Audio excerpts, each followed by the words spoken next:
ভাই যারা আছেন, আমরা আইছিলাম কিশোরগঞ্জ থেকে, কিশোরগঞ্জ অষ্টগ্রাম আব্দুল্লাহপুর থেকে, কিন্তু বাজারের পরিস্থিতি অনেক খারাপ। মানে এরকম খারাপ পরিস্থিতি জীবনে আমি দেখি নাই। আমার লাইফে আমি অনেক মহিষ পালছি, বিক্রি করতেছি, কিন্তু এরকম খারাপ দেখি নাই। কিন্তু যেই মহিষ 2 লাখ 2.5 লাখ টাকার মহিষ, এই মহিষ 1,20,000, 30, 1.5 লাখ টাকা। যারা হামারিরা আছে সবাই অবস্থা খারাপ। হামারিরা যারা আছে সবাই লসে।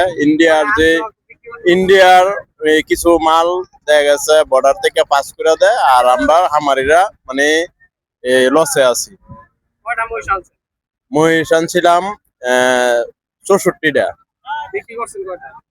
বিক্রি করা হয়েছিল 24টা। এই জায়গায় দাম বলে একদম কম, এই জায়গায় কোনো বিক্রি হয়ে নেই। না, একটা বিক্রি করতে পারে না। বাজার পরিস্থিতি ক্রেতাশূন্য থাকার কারণে বইগুলো কিন্তু তারা আবার তাদের জায়গায় নিয়ে চলে যাচ্ছে। আর হাজার 20 নদী, মেঘনা নদীর তীর ঘেঁষে জায়গায় তারা নিয়ে এসেছিল। আগামীকাল পবিত্র ঈদুল আজহা, ঈদের যে আনন্দ সেটা কি আর থাকলো? না, এটা তো আপনার যারা হামারিরা আছে সবাই কষ্টের মাঝে আছে। কিন্তু দেখা গেছে এরকম পরিস্থিতি যদি থাকে তো বাংলাদেশের অনেক লস। যেরকম দেখা গেছে যখন আমরা কিনি তখন বর্ডার খুলে দিলে বন্ধ করে দেয়। বন্ধ করে দেওয়ার পরে দেখা গেছে বর্ডারের মাল না আসলে আমরা কিনি দাম দিয়া। যখন আমরা এই বর্ডার যখন ঈদ আসে তখন বর্ডারটা খুলে দেয়। আমরা যারা হামারিরা বর্ডারের মাল আসার পরে হামারিরা অনেক লসে। এরকম লসে বলার মতন না। এটা ইন্ডিয়ার হেরার লাভবান, বাংলাদেশের কোনো লাভবান না। বাংলাদেশের যারা হামারিরা সবাই লসে, কিন্তু যারা কিনতে যাইতেছে হেরাও লস হয়। যেরকম দেখা গেছে প্রথম কিনতেছে, এটা তো বাংলাদেশের লস।